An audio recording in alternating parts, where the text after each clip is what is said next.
Okay, this is take two of the IB oral. Um, we're just gonna practice one more time. I've had more time to practice now. Hello, my student ID is 123456, and today I'll be addressing the global issue of the patriarchal systemic forces that keep women from soaring in society. The two extracts I chose to explore are the poem A Moment in Troy by Wistawa Szymborska and an extract from Toni Morrison's Song of Solomon. I'll start with A Moment in Troy. The poem can be put in the context of the Trojan War through its title, A Moment in Troy, also through the use of the words Troy and the mention of beautiful Helens later in the poem. The situation of little girls is explored throughout the poem and their struggle to succeed in modern society. In the first few stanzas, it is almost immediately evident that the patriarchal society in which the little girls reside is almost immediately evident. This is seen in stanza 2 as they are not turning any heads as they walk across the islands of the world. This demonstrates the insignificance of the little girls in light of the male gaze, which is demonstrated by the islands of the world in the poem. The male gaze, which dictates so much of their lives. Furthermore, the girls are characterized as resigned and not turning any heads, even though they are so young. The little girls are not supposed to be turning any heads at this young age.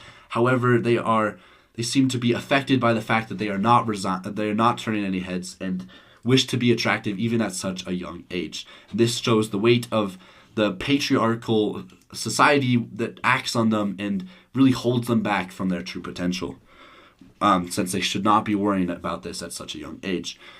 Moving on, the speaker demonstrates how the girls cope with the patriarchal society in which they live by escaping to an imaginary one.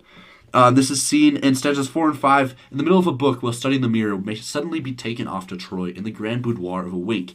The use of the word boudoir in this situation, which means the women's private sitting room,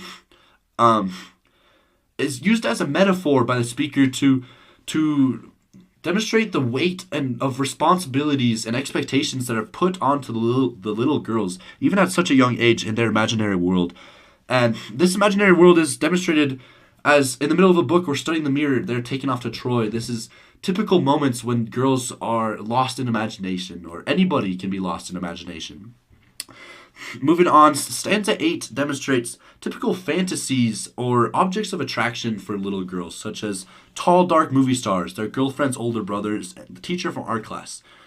However, these typical fantasies must be slain. The last line of stanza 8 states that these fantasies must be slain, and this demonstrates that in modern society, the modern little girls cannot have the typical fantasies that most little girls have had in the past. Instead, they must dream of being beautiful Helens and bear the weight of responsibility even at such a young age, as a result of the patriarchal society in which the poem takes place and in which is present throughout the world. This directly holds the little girls back. Furthermore, we can see in the lines,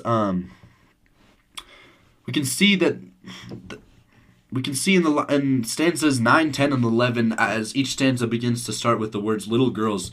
The little girls seem to revel the chaos of society, and which is depicted through the metaphor of the Trojan War, and as the backdrop of destruction in stanza 11, or as they wring their hands in intoxicating mock despair. The word mock here demonstrates that they are enjoying the war or enjoying the chaos of the patriarchal society. Excuse me. Of the patriarchal society. The last lines of the poem, dreading only the inevitable moment of return, little girls returning, demonstrate that these lines leave the reader wondering what kind of society makes little girls so. What kind of society leaves the reader wondering what kind of society makes it so that little girls want to escape. Makes it so that little girls want to escape so much that they are willing to escape to an imaginary world filled with the weight of responsibility. And the correct answer is a society in which the systemic patriarchal forces are so strong that there's no way that the girls can achieve their full potential, and because the society holds them back from soaring so much.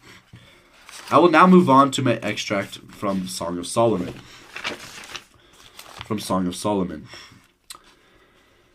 This extract is in the scene where Magdalene called Lena reminds her brother Milkman of the time he peed on her when they were children, and it continues through an argument between the siblings. Similarly to the poem, within the first few lines of the extract, we see the evidence of the patriarchy in which the whole novel takes place. And this is a scene where Milkman says, "I'm going to make some allowance for your sherry, up to a point." This demonstrates that Milkman feels like he is in charge. He should be in charge. He should be calling the shots. He is making the allowances. He's letting her do things. However, he just assumes this. This demonstrates that he is used to being in charge, and he's used to men being at the top of the social ladder, which really drives home the point that this is a patriarchal society we are dealing with. Morrison, in fact, Morrison characterizes Milkman to try and be good and try and act out of the best intentions. Which is seen when he, even when breaking up his sister Corinthians from her boyfriend.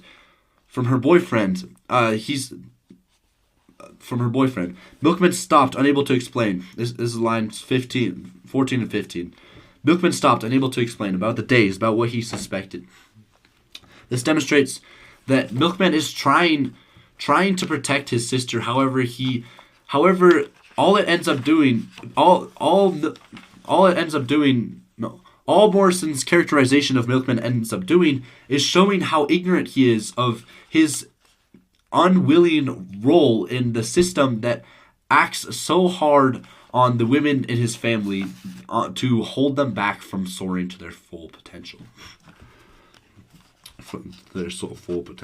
Lena responds to Milkman with a pretty long dialogue that Morrison uses to demonstrate and to show that the dead family really revolves around Milkman and his father, but mostly around Milkman, the men of the house. And how this holds the women back from succeeding. As you can see in around line 25, Lena says, "You've been laughing at us all your life. Corinthians, Mama, me, using us, ordering us, and judging us." This demonstrates that the family really does revolve around Milkman, and he is used to being served and being bowed down to and being helped whenever he needs it, which may benefit him. However, this patriarchal setup is completely detrimental to all the women in the family, especially Corinthians and Magdalene called Lena, as they quote and Lena goes so far as to say, "Our girlhood was spent like a found nickel on you," which lends the reader the impression that their whole girlhood was spent on a whim. Their whole life was spent on a whim on the man of the house who was born more than a decade after them. And this demonstrates the true patriarchal structure of the society in which the novel takes place, and how that acts on the women and completely holds them back from succeeding. And it is human nature to want to soar, to want to be successful, to want to have an impact. However, the women in the novel and the little girls in the poem A Moment in Troy are completely oppressed, and as a result of the patriarchal system in which each work takes place, and prevented from soaring and reaching the heights that they deserve. Thank you. Now I think there would be questions and all that, but at 9:40, 9 minutes and 40 seconds, 9 minutes 30 seconds, it's pretty good. We'll practice more tomorrow morning. Take it at 9:40 a.m. Then we're done, baby. I hope this helps.